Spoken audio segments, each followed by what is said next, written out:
নমস্কার বন্ধুরা, তোমরা যারা এবছর মাধ্যমিক ও উচ্চ মাধ্যমিক দিয়েছো বা পরের বছর মানে 2027 যারা মাধ্যমিক উচ্চ মাধ্যমিক পরীক্ষা দেবে, এবং এটা আমার যে কথাটা বলবো আজকে, এই যে বিষয়ে কথাটা বলবো সেই বিষয়ে আমি কাউকে জোর জবরদস্তি করবো না, তোমাদের মনে ইচ্ছে তোমরা যা খুশি করতে পারো। তো উচ্চ মাধ্যমিক দেওয়ার পর সবাই এটা ভাবে 4 বছর গ্র্যাজুয়েশন করার পর হচ্ছে চাকরি প্লেসমেন্ট। তো তোমাদেরকে একটা কথা বলছি, আমি আমি স্বয়ং আমি এইচএস কমপ্লিট করেছি। এইচএস কমপ্লিট 2026 আমি পুরো কমপ্লিট হয়ে গেছে। এইচএস কমপ্লিট রেজাল্টও বেরিয়ে গেছে। তো আমি তোমাদের বলবো, যারা গান শিখছো বা গান শেখো, ইনস্ট্রুমেন্ট যারা প্র্যাকটিস করো বা ইনস্ট্রুমেন্ট যারা শেখো, তাদেরকে একটাই কথা বলবো, যারা বিভিন্ন ধরনের দেখো, ডান্স মানে বিভিন্ন ধরনের পার্ট ডান্স হয়। তো যারা ডান্স শেখো তাদের হয়তো অনেক ধারণাই আছে ডান্সের সম্পর্কে, যারা ইনস্ট্রুমেন্ট বাজাও তাদের অনেক ধারণা আছে ইনস্ট্রুমেন্টের সম্পর্কে। তো যারা গান শেখো, ডান্স ইনস্ট্রুমেন্ট শেখো, তারা যদি ভাবো যে আমি যদি গানটাকে নিয়ে যদি এগোই বা ইনস্ট্রুমেন্ট নিয়ে যদি এগোই তাহলে কেমন হয়। তো তোমাদেরকে আমি একটা কথা বলছি, সেটা হচ্ছে তোমার নিশ্চয়ই সবাই তোমরা রবীন্দ্রভারতী ইউনিভার্সিটি মানে RBU রবীন্দ্রভারতী ইউনিভার্সিটি তোমরা সবাই নিশ্চয়ই কথা শুনেছ। তো সেখানে জানো যে সেখানে ফাইন আর্টস মানে হচ্ছে গান, নাচ, ড্রামা, এবং ভিজুয়াল আর্টস মানে তোমরা সবাই যারা 11-12 যারা পড়ছো এখন, তারা হয়তো ভিজুয়াল আর্টস তারা হয়তো তাদের কোনো সাবজেক্টে আছে বা কারো সাবজেক্ট নেই। যাদের সাবজেক্টে ভিজুয়াল আর্টসটা আছে তাদের প্রচুর ভালো, কারণ কি হচ্ছে ভিজুয়াল আর্টস যদি তারা নিয়ে এগোতে চায়, তারা খুব সরাসরি রবীন্দ্রভারতী ইউনিভার্সিটিতে তারা এন্ট্রান্স এক্সাম দিয়ে তারা ভিজুয়াল আর্টস নিয়ে তারা যদি অনার্স করার চেষ্টা করে বা আরও কিছু করার চেষ্টা করো না কেন, খুব ভালো। তো তোমাদেরকে একটা কথা বলি, তোমরা যারা ভাবছো গান নিয়ে বা নাচ নিয়ে বা ইনস্ট্রুমেন্ট নিয়ে এগোবে, অবশ্যই এগোবে।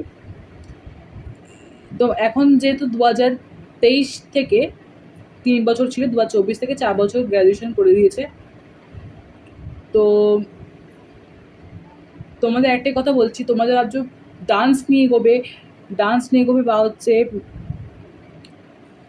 গিটার নিয়ে এগোবে, তাদেরকে একটাই কথা বলবো, তারা প্লিজ যেন তোমরা অবশ্যই তোমাদের মা বাবার তোমাদের পরিবারের ডিসকাসের ওপর নির্ভর করে, ডিপেন্ড করে, তোমাদের ফ্যামিলির ডিসকাসের ওপর ডিপেন্ডেন্ট হয়েই তোমরা কিন্তু পরবর্তী স্টেপটা নেবে। তো তোমাদেরকেও বলছি এবং তোমাদের প্রত্যেকটা ফ্যামিলিকেও বলছি যে তাদের যদি মত থাকে তাহলে অবশ্যই তোমরা একবার পরের বছর যারা এইচএস কমপ্লিট করেছো বা এবছর যারা এইচএস কমপ্লিট করেছো, তারা যদি এবছর রবীন্দ্রভারতী ইউনিভার্সিটি অ্যাডমিশন নিয়ে নাও, খুব ভালো কাজ করেছো। ফাইন আর্টস, ভিজুয়াল আর্টসের জন্য তোমরা যদি ভর্তি হয়ে যাও, বা ধরো ফর্ম ফিল আপ হয়ে গেছে, এন্ট্রান্স এক্সাম তোমার ডেট বলে দেওয়া হবে। তারপর হচ্ছে আবার যাদের এন্ট্রান্স এক্সাম মানে ফাইন আর্টস অ্যান্ড ভিজুয়াল আর্টসে এন্ট্রান্স এক্সাম হয়, আর শুধু আর্টস মানে কলা বিভাগে এন্ট্রান্স এক্সামটা হয় না। আমি ঠিক জানি না হয় কি না হয় না। তো যেহেতু আমার দিদি মৌসুমী ঘোষ সরকার, তিনি রবীন্দ্রভারতী ইউনিভার্সিটি থেকে তিনি ডান্স মানে কত্থক নিয়ে যেহেতু গ্র্যাজুয়েশন কমপ্লিট করেছে, তো আমার দিদির সূত্র ধরেই আমার জানা আছে যে ফাইন আর্টস এবং ভিজুয়াল আর্টসে কিন্তু তোমার এন্ট্রান্স এক্সাম দিয়ে তবে কিন্তু ক্লাস শুরু করা হয়, এবং হচ্ছে এন্ট্রান্স এক্সাম দেওয়ার পর লিস্ট বেরোয়, আবার এন্ট্রান্স এক্সাম পরীক্ষা হয়, তারপরে গিয়ে ক্লাস শুরু হয়। টানা 3 বছর ক্লাস টানা 3 বছর, হ্যাঁ 3 বছর টানা ক্লাস হওয়ার পর তারপর হচ্ছে পরীক্ষা হয়। তো তোমাদের ভাবছো যে যারা ভাবছো যে এবছর যারা আর কি ভাবনা চিন্তা করেছো যে ভর্তি হয়ে গেছি, ভালো কথা, হ্যাঁ খুব ভালো কাজ করেছো। তার কারণ হচ্ছে তোমাদের বাড়ির ফ্যামিলির যদি গাইডনেস থাকে যে 12 পাসের পর তোমাদের যে কোনো বাড়ির ফ্যামিলির কথা বলছি, তোমাদের যে কোনো বাড়ির ফ্যামিলিতে যদি মানে কি বলবো, মানে হচ্ছে যদি কোনো সাপোর্টেড থাকে যে হ্যাঁ তুই এইচএস কমপ্লিট করেছিস, তোর যেটা ইচ্ছে তুই সেটা নিয়ে কর। ধরো তোমাদের সবার ইচ্ছা নাচ গান ইনস্ট্রুমেন্টিং করার, তোমরা করতে পারো। তোমাদের কারো ইচ্ছা যদি এগুলো না নিয়ে তোমরা ধরো সায়েন্স কমার্স নিয়ে পড়তে চাও, সেটাও পড়তে পারো। তো আমি এখানে সায়েন্স কমার্সের ব্যাপারটা আমি ঠিক আনতে চাইছি না, আমি এখানে আর্টস, ফাইন আর্টস এবং ভিজুয়াল আর্টসের কথাই আনতে চাইছি। তো পরের বছর তোমরা যারা মাধ্যমিক ও উচ্চ মাধ্যমিক পরীক্ষা দেবে, তারা যদি একান্তই তোমাদের ফ্যামিলি সাপোর্ট থাকে, ফ্যামিলি সাপোর্ট অবশ্যই আছে, সারা জীবন থাকবে মানছি, বাট তোমরা যদি একবার বলতে পারো যে তোমাদের যেটা ইচ্ছা, মানে কেউ নাচ করো, কেউ গান করো, কেউ আবৃত্তি করো, কেউ ইনস্ট্রুমেন্ট প্লে করো, তোমরা যদি ভাবছো আঁকা কেউ করো, কেউ আঁকা নিয়ে এগোবে, নাচ গান নিয়ে এগোবে, তো তোমাদের বলবো তোমরা একবার জাস্ট রবীন্দ্রভারতী ইউনিভার্সিটি তোমরা এন্ট্রান্স এক্সাম দিয়ে একবার দেখো। যদি তোমরা সিলেক্ট হও, লাকি চান্স, অনেকে সিলেক্ট হয় না, অনেকে সিলেক্ট হয়ে যায়। যারা সিলেক্ট হবে পরের বছর, এবছর যারা সিলেক্ট হয়েছে খুব ভালো কথা, খুব আনন্দের কথা। যারা পরের বছর সিলেক্ট হবে খুব ভালো করে জিনিসটাকে প্রেফার দেবে, খুব ভালো করে কিন্তু জিনিসটাকে করার চেষ্টা করবে। এবং তারপর হচ্ছে এবার আমি আসছি হচ্ছে আর্টসে, যেহেতু আমি আর্টসের স্টুডেন্ট নিজেই, তো আমার একটুখানি আর্টস কী সাবজেক্ট বা কী না কি সেই বিষয়ে ধারণাটা হয়তো আমার কয়েকটা সাবজেক্টের প্রতি ভালোই থাকবে। তো তোমরা যারা আর্টস নিয়ে পড়েছো বা পড়ছো 11-12-এ বা পড়বে, পরের বছর যারা 11-12 উঠবে, এবছর যারা 11-12 পড়ছো আর্টস নিয়ে বা পরের বছর যারা 11-12 পড়বে আর্টস নিয়ে, তোমাদের এটা যে তোমার আর্টস কমার্স সায়েন্স জানিয়ে পড়ো না কেন, আমি আর্টসের জন্যই বারবার বলছি, আমি এটা আর্টসের জন্যই বলছি। তো কলা বিভাগে তোমরা যারাই পড়ো না কেন, তো তোমাদের একই কথা বলবো যে তোমরা পারলে তোমাদের যে কম্বিনেশনের মধ্যে থাকবে অবশ্যই রবীন্দ্রভারতী ইউনিভার্সিটি কম্বিনেশনে, মানে ভালো, কিন্তু তোমরা ভাবো যে যারা তাদের মানে অন্যান্য স্কুলে কী আছে সাইকোলজি আছে, তারপর হচ্ছে পলিটিক্যাল সায়েন্স আছে, হিস্ট্রি আছে, তারপর হচ্ছে এডুকেশন আছে, ফিলোসফি আছে, তারপর হচ্ছে তোমার ধরো হচ্ছে জিওগ্রাফি আছে, সংস্কৃত আছে, তারপরে আরও অনেক সাবজেক্ট হয়তো আছে, আমার এখন হয়তো মাথায় আসছে না। তো রবীন্দ্রভারতী ইউনিভার্সিটি এবং হচ্ছে মনীন্দ্র এবং হচ্ছে বিদ্যাসাগর কলেজ, শ্যামবাজে পড়ছে দুখানা কলেজ, মনীন্দ্র এবং বিদ্যাসাগর কলেজ। ওই দুটি কলেজে তোমরা ফিলোসফি, সংস্কৃত হিস্ট্রি ফিলোসফি, হিস্ট্রি এডুকেশন পাবে না, হিস্ট্রি পল সায়েন্স পাবে, মনীন্দ্রতেও তাই পাবে, বিদ্যাসাগরে একই কম্বিনেশন পাবে, খালি এডুকেশন বাদে। এবং তোমরা লালবাবা কলেজে বা প্যারিমোহনে তোমরা হিস্ট্রি, এডুকেশন, পল সায়েন্স এগুলো পেতে পারো। আর হচ্ছে তোমরা যারা রবীন্দ্রনাথ ইউনিভার্সিটি যারা হচ্ছে তোমরা পরীক্ষা, ওটা আর্টসে কিন্তু কোনো পরীক্ষা মানে কলা বিভাগে যারা ভাবছো অ্যাডমিশন করবে পরের বছর এবছর যারা করবে তারা করতেই পারো। আর একটা কথা বলে দিই, খুব একটা গুরুত্বপূর্ণ কথা, rbu.ac.in এই যে ওয়েবসাইটে আমার যে নাম মানে আমার মুখ থেকে যে নামটা শুনছো, লিঙ্কের নামটা শুনছো, rbu.ac.in, এই নামের যে ওয়েবসাইট আছে, এই ওয়েবসাইটে শুধু ফাইন আর্টস এবং ভিজুয়াল আর্টস শুধু অ্যাডমিশন করানো হয়। কিন্তু তোমাদের ভাবছো যে তাহলে আমাদের তাহলে কী করে অ্যাডমিশনটা হবে, হবে নিশ্চয়ই হবে। সেন্ট্রালাইজড অ্যাডমিশন হচ্ছে ওটা সেন্টার থেকে, যেমন ওটা নিজস্ব ওয়েবসাইট থেকে রবীন্দ্রনাথ ইউনিভার্সিটি অ্যাডমিশন করাচ্ছে, তেমনি রবীন্দ্রনাথ ইউনিভার্সিটি সেন্ট্রালাইজড দিক দিয়েও মানে নিজের কেন্দ্র শাখার দিক দিয়েও অ্যাডমিশন করাচ্ছে আর্টস, মানে যারা কলা বিভাগ নিয়ে পড়তে চাও তারা, যারা ইচ্ছুক কলা বিভাগ নিয়ে পরবর্তী গ্র্যাজুয়েশন করার ইচ্ছা তারা। এবং বলে দিই সেখানে সুন্দর সুন্দর সাবজেক্ট আছে, যেমন ধরো হচ্ছে হিস্ট্রি আছে, এডুকেশন আছে, পলিটিক্যাল সায়েন্স আছে, সোশিওলজি পাবে, জিওগ্রাফি পাবে, তারপরে হচ্ছে ধরো সংস্কৃত পাবে, এই ছখানা সাবজেক্ট তো পাবেই। আর যেন বাংলা অনার্স তোমার যেতে যেতে তোমাদের ইচ্ছা মতো সাবজেক্ট চুজ করে তোমরা যে সাবজেক্ট তোমরা অনার্স করতে চাও তোমরা করতে পারো। তো সেটা তোমাদের নিজস্ব ব্যাপার। তো একবার বলবো যে যখন তোমরা এই গান বাজনা ইনস্ট্রুমেন্ট নিয়ে যখন ভর্তি হবে আরবিউতে, বা ধরো কোনো পাশি বাড়ি মানে তোমার ধরো কোনো আত্মীয় কোনো ছেলে বা মেয়ে ধরো ভর্তি হবে আর্টস নিয়ে, তোমরা বলবে হচ্ছে যে অন্তত একবার মানে তাও তাও জাস্ট খালি ওয়ান টাইম একবার খালি রবীন্দ্রনাথ ইউনিভার্সিটিতে খালি মানে ভর্তি হতে।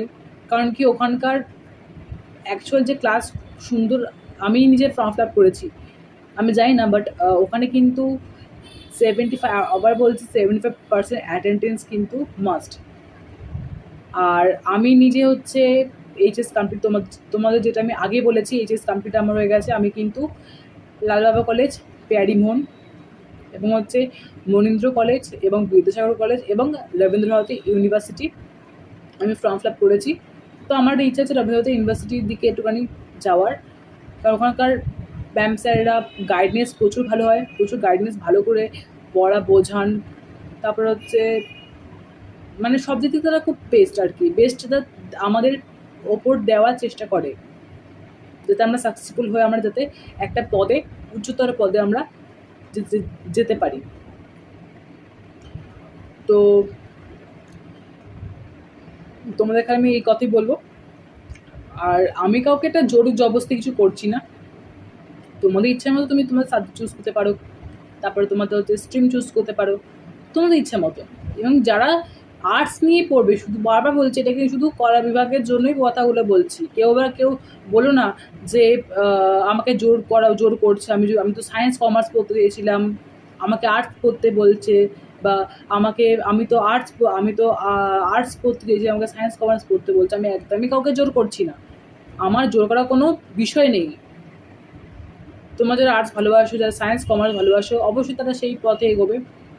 আরেকটা কথা বলছি, তোমরা সবাই নিশ্চয়ই শুনেছো যে এখন যা পরিস্থিতি, এখন যা বাজার বা এখন যা পুরো পরিবেশের যা পরিস্থিতি, এখন এই যুগ বা এই বছরে দাঁড়িয়ে এখন একটা ছেলের পক্ষে চাকরি খোঁজা ভেরি ইম্পসিবল। কারণ হচ্ছে আগে 3 বছর ছিল, 3 বছর গ্র্যাজুয়েশনের পর 1 বছর MA, 4 বছর 3 বছর আর 3 আগে ছিল 3 বছর গ্র্যাজুয়েশন 2 বছর MA, এখন 4 বছর গ্র্যাজুয়েশন 1 বছর MA। তো 3 বছর গ্র্যাজুয়েশন যারা ক্রস করে 2 বছর যারা MA কমপ্লিট করে যারা জব ধরে ফেলেছো, সেই দিদি এবং দাদাদের কথা বলছি, তারা খুব ভালোই কাজ করেছো। এবং আমাদের যে সময়টা 2026, 25, 26, 27 সময়টা যে আসতে চলেছে, 2026 শেষ হতে আর মাত্র কয়েকটা মাস, মানে আজকে মে চলছে, June July August September October November December, মাত্র 7টা মাস বা 2027 চলেই আসবে, সবই আমরা জানি। তো এখন যা পরিস্থিতি চলছে, এখন জব মানে চাকরি খোঁজা নিয়ে হাইফাই করছে সবাই। চাকরি যদি সবাই এইচএস কমপ্লিট করার পর ভাবে হচ্ছে আমি যদি জব করবো, কি জব করবো না জব করবো। তো আমি রিসেন্টলি একটা কোর্সে ভর্তি হয়েছি, যেহেতু আমার 11 থেকে আমার 10-এর মানে মাধ্যমিক দেওয়ার মানে WB West Bengal board of secondary education মাধ্যমিক দেওয়ার পরেই আমি যেহেতু 6 মাসে কোর্সে ভর্তি হয়েছি, বেসিক কমপ্লিট করেছি, ডিপ্লোমাটা কমপ্লিট করা হয়নি। তো ওই বেসিক করে আমি 11-12 কমপ্লিট করা হয়ে গেছে। তো তাদেরকে একটাই কথা বলছি যে তারা আমি এখন বলতে গেলে হচ্ছে এখন আমি সবে একটা কোর্স করছি, সেই কোর্স নাম হচ্ছে BC Jindal skill centre domestic data operator system. এবং ওই ডিপার্টমেন্টে আমি এখন 2 মাস আমি আই থিঙ্ক 2 কি 3 মাস আমি 2 মাসে কোর্স করার পর 3 মাসের জব, যেহেতু আমার পক্ষে 3 মাসের জব করা কন্টিনিউভাবে হবে না, 2 মাসের জব আমি করে সার্টিফিকেট নিয়ে আমি কলেজে তখন অ্যাডমিশন করা শুরু হবে। এক কলেজে আমি তখন কোর্সের জন্য ভর্তি হবো, 4 বছর কোর্সের জন্য অনার্স, বাংলায় অনার্স। তো যদি ভাবি যে সেখান থেকে খুব ভালো প্লেসমেন্ট দিচ্ছে, আমার স্যালারি খুব ভালো আসছে, আমার স্যালারি নিয়ে আমার আমার স্যালারি যাই দিই না কেন, আমার তো কোনো একটু বেশি আগ্রহ নেই। কারণ হচ্ছে আমার যেটা শিখছি সেই জিনিসটা যদি নিয়ে আগে যদি আমি যদি পরবর্তীকালে সেই জিনিসটাই যদি আমি বেশি প্রফিটে যদি অন্য কোথাও গিয়ে দেখি যে যে জিনিসটা আমি পাচ্ছি 10-এ, একই জিনিস পাচ্ছি হচ্ছে আমি 30-40-এ, তাহলে কোনটা ভালো? আমার 30-40টাই ভালো। কিন্তু অন্য একটু স্ট্রাগল করলেই কিন্তু আমরা কিন্তু 10-এর জায়গায় 30-40 হাজার টাকা কিন্তু আমরা মাসে ইনকাম করতে পারি, বছরে ইনকাম করতে পারি। তো আমরা সবাই শিখছি, সেই সম্পর্কে তোমার সমস্ত তথ্য আমি দিয়ে দেবো। যদি দেখি যে এরকম কিছু হচ্ছে না, তাহলে তার জন্য খাওয়া প্রাপ্তি আমি নিজেই। আর যদি ভাবি যে সেখান থেকে কোনো প্লেসমেন্ট জব দেওয়া হচ্ছে, তাহলে তোমাদের আমি সরাসরি আমি জানাবো। তো আজকে ভিডিওটা এখানেই। আজকে এটা খুব ভাইটাল কথা, যারা এবছর মাধ্যমিক দিয়েছো তাদেরকে কংগ্রাচুলেশনস। যারা কামিং সুন মাধ্যমিক দেবে তাদেরকে বলবো যে একটু খেটে পড়ো, তাহলে মার্কস দেবে অনেকটাই ভালো হবে। যারা হচ্ছে আগের বছর মাধ্যমিকে যারা ভালো রেজাল্ট করেছো বা পরের বছর মাধ্যমিকে, তোমরা প্লিজ 9-এ পড়ছো বা 10-এ পড়ছো, তোমরা প্লিজ ভালো করে মন দিয়ে ক্লাস 10টাকে ভালো করে তোমরা পড়ো, মানে রেজাল্টে পড়ো। এবং 11 পড়ার পর 12টাও একইভাবে চেষ্টা করবে যাতে একটু ভালো রেজাল্ট হতে পারে। তাই দেখবে তোমাদের কিন্তু সুখের হদিশ পেতে বেশি সময় লাগবে না। নমস্কার।